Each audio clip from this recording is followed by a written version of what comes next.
Well, hello everyone, and welcome to another edition of MasterMind Minutes. In this webcast, we share insights from experts, and we do it in just a few minutes, typically under 10 minutes. My name is Gary Grosso. I am the founder and managing partner for Franchise Growth Solutions, which you can learn about by clicking the link above. And today our guest is David Simmonds, and David is the founder of Resolute RE. Which is a firm that provides commercial retail leasing and tenant representation, amongst other things. David works with several of my franchisor and franchisee clients, helping them secure the best locations for their retail shops and their restaurants, as well as providing trade area definition and demographics studies for the franchisors so we can create the territories. David's a member of the International Franchise Association, as well as the International Council of Shopping Centers, the ICSC, as it's affectionately known. And David, before we get into our one and possibly two questions, tell us a little bit about Resolute RE and what you guys do and how people can utilize your service. Thank you for having me this morning, Gary. Resolute RE, we are a full-service tenant rep firm. We represent all of our clients across all 50 states of the U.S. and up to 77 countries around the globe. We provide analytics, research, site selection, all free of charge, as long as we're doing the real estate. The owners pay our commissions, just like in residential. The owner pays all the broker's commissions, even the one that's representing the buyer. And no blanket representation agreements. Use us where you need us, and we're ready to go. Thank you, Gary. Yeah, and that's one of, in addition to the great work that you and your team do, that's one of the your last point there about no long-term agreements or commitments. That's one of the pieces that my clients like the best, because sometimes they get nervous, if they sign exclusives and then the franchisee wants to use someone else and it gets a little squirrely. So for those of you who are franchisors or franchisees who are watching this episode, at the end of it, we will give you, or David will give us his contact information so you can contact him directly. So David, our question today, it's kind of interesting. I mean, we're kind of working through the whole COVID-19 issue, the pandemic, and in some areas of the country, we're beginning to see a reopening, as they're calling it. Certainly where you are down in Texas, it's going to happen a little bit sooner than it's going to happen up here in New York City and in the metro market. I guess, what a lot of folks are looking at right now, especially folks interested in opening up a restaurant, franchised or otherwise, or a retail location, but, I specialize in restaurants. How would you, I guess, a couple of things. First, how would you describe the climate, the current commercial leasing climate, and then what you see as opportunities perhaps for people who want to open up a restaurant? And what I mean by that is, are you seeing second generation restaurant space coming on board? Are you hearing landlords or feeling that landlords are being a little bit more flexible in terms of rents or tenant improvement dollars or things like that? What do you believe we as developers can expect as the country begins to open up in the commercial rental market? You can expect more opportunities, certainly, to be on the market for folks to choose from, particularly second generation restaurants. It's not the avalanche of opportunities yet that some of us were hoping for, especially those of us in really tight markets like in Austin, Texas, Miami, Florida, Jacksonville, Florida, Atlanta, Georgia, all of California. But they're coming. Look, there's a human story behind this. People have lost their jobs, some people have lost their lives. But at the end of the day, this is a huge opportunity for somebody looking to open a restaurant. There are going to be a lot of restaurant opportunities out there. The first sort of wave of restaurant closures we have seen are from restaurants that have been poorly run, were way over leveraged, all the above, or just quite frankly, mom and pops have been in the business, for 20, 30 years, and they don't have it in them, to take on a COVID-19 crisis and post, reopening up. And so There have been increased opportunities. We expect many more to come. And, you know, if you haven't opened your restaurant yet, boy, what an opportunity to sort of, you know, be able to go into the, you know, opportunity, eyes wide open to, you know, what's going on this planet, you know, with the pandemic, you know, build up those reserves, and, you know, fight, claw, and steal for every business, you know, every dollar you can get in business. Knowing that, you know, yes, there's opportunities now, and if you see one you like, pounce on it, but there's going to be more in the future, no doubt about it. Landlords have been more flexible in general, but not all of them, and some of them are, quite frankly, still deer in the headlight. Those with portfolios, we're dealing with a lot of rent concession negotiations with restaurants and retailers. A lot of landlords are dealing with a lot of lenders, because how flexible they're able to be with the tenants depends on how flexible the lenders are going to be with them. Now, there are those that own their shopping centers outright, but those are very few and far between. So most of them have a loan, and if the lenders are working with them, then they're able to work with their tenants, you know, so it goes downstream. And so for the most part, I've been hearing that lenders are absolutely working with their clients, you know, deferring payments, going interest only for now.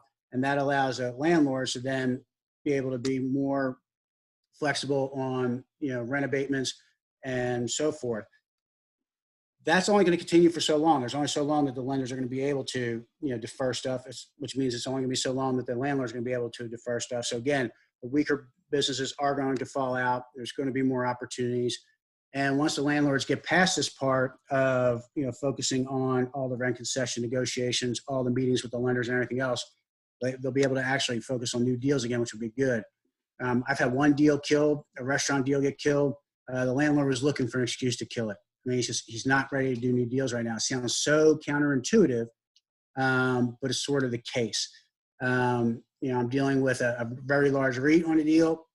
We were supposed to go into committee. Again, this is a restaurant client, different one that wants to open, actually wants to get in the lease and wants to get open, despite what's going on around him. We were supposed to be in committee over a month ago, and they keep deferring committees because they're so wrapped up in their current tenants, you know, rent concessions and everything else, sort of keeping the ship afloat. So very counterintuitive, but it is what's going on right now. Again, all these things will play their way through, and thus there will be more opportunities, you know, for new restaurants. So and thank you for that. And you know, what we've been hearing from potential franchisees, you know, part of our business is actually soliciting, recruiting, vetting, and signing up franchisees for our clients. Some of what we're hearing from folks, number one, we continue to get inquiries from individuals who want to open up restaurants, and we're, you know, our position, our statement to them is now is a great time. There are opportunities out there. We talk about second generation restaurant space. We talk about some flexible landlords. I realize there's always some, you know, variable in that part of it, as well as the fact that if you're going to go borrow money, the cost of money these days is, you know, is far less today than it was even, you know, 3 months ago, 2 months ago.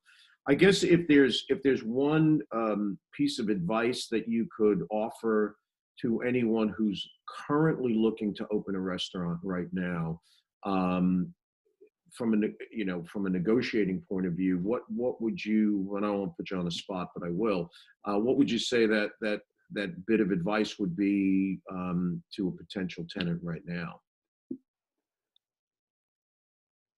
Killing with kindness, which I will expound on in a minute, is sort of what I'm seeing is the aggressive approach is not working right now. As far as, you know, we're in a pandemic, Mr. Landlord, take my deal, or, you know, we're moving down the road, so forth and so on.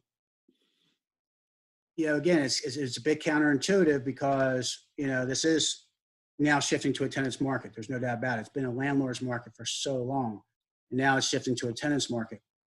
And the sort of, you know, the instinct is, okay, finally, you know, the ball's in our court. We control the game. Let's attack.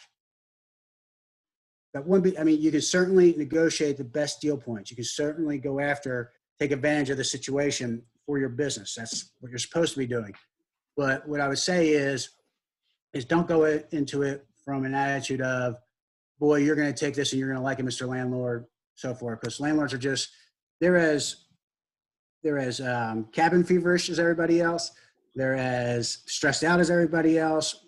They're wondering too what this world looks like even now, let alone in the future.